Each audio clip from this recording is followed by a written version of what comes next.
इस प्रकार से उस धुंधली के साथ श्री आत्मदेव निवास करते रहते थे, जिसकी की गुण एक भी सद्गृहिणी के नहीं थे। इसके साथ भी कहते एवं निवसतो प्रेमणा, बहुत प्रेम से रहते थे। दंपत्यो रमणायणयो, क्योंकि आत्मदेव प्रतिदिन घर तो रहते नहीं थे, अपने क्रियाकलापों के कारण वो तो बाहर बाहर ही रहा करते थे। तो धुंधली अगर बहुत बोल भी रहती थी तो वो आत्मदेव बहुत बोलना उचित नहीं समझते थे।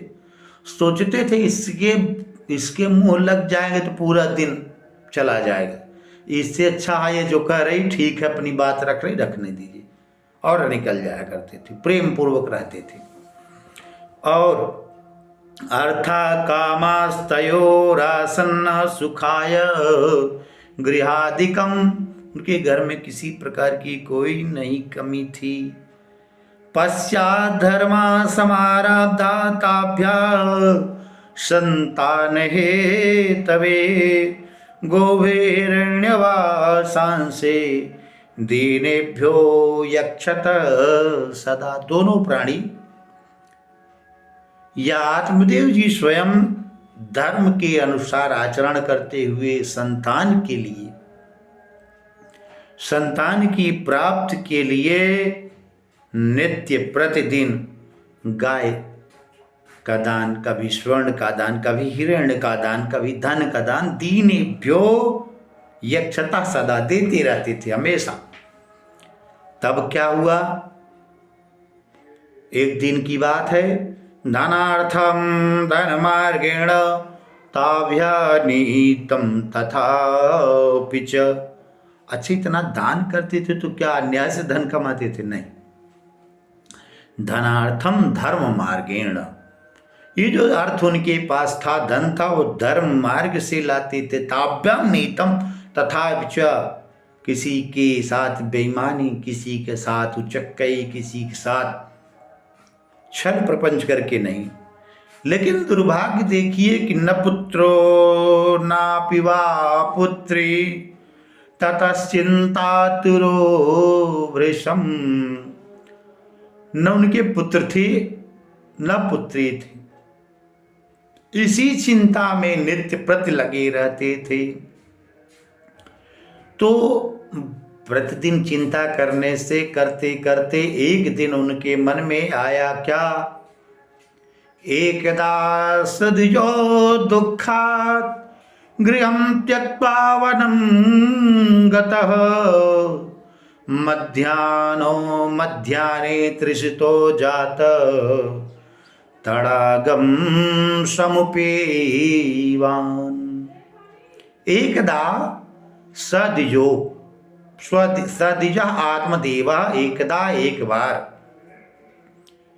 दुखात गृहम त्यक्त्वा, दुखात गृहम त्यक्त्वा, गृहम त्याग कर, गृहम विहाय, वनम गतः, कुत्र गतः, वनम गतः, अर्थात वन में चले गए। कस्मिन् समय, मध्याह्न समय, मध्याह्ने का अवस्था, तृषितो, बहुत ही प्यास से, भूख प्यास से पीड़ित, जातस तड़ागम समुपेयवान, तड़ाग माने नदी के तालाब के किनारे पहुंचते हैं तो कुछ जल पी लेते हैं।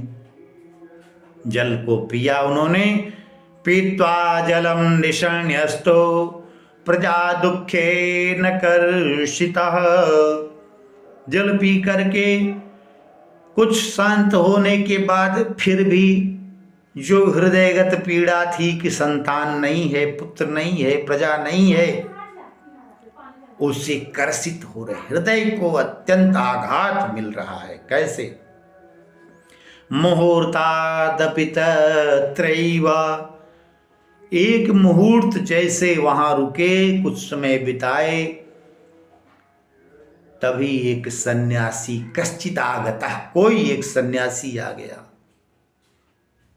दृष्ट्वा पीतम जलम तम तो, जल पी रहे सन्यासी को देखा किसने? विप्रो।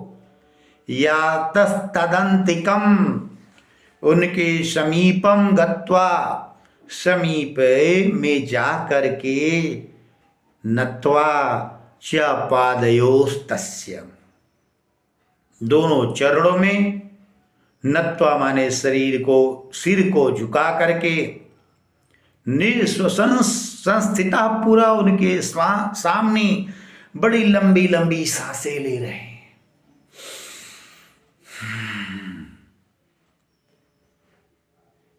जब आदमी विपत्ति में होता है, किसी प्रकार की कष्ट में होता, तो सांसें लंबी लेता।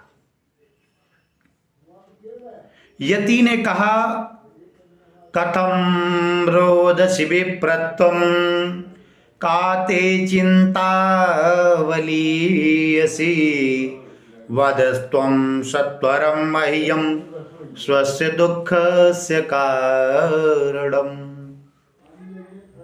यति ने कहा, भैया कथम रोदस, क्यों रो रहे हो? विप्र, देखने से तो विप्र लग रहे हो। त्वम, आप, हे विप्रदेव, क्यों रो रहे हैं? काते चिंता बलियसी, और आपके हृदय में कौन सी बलवान चिंता है? मन मस्तिष्क में कौन सी चिंता है? वदस्त्वम, वद बताइए, बोलो।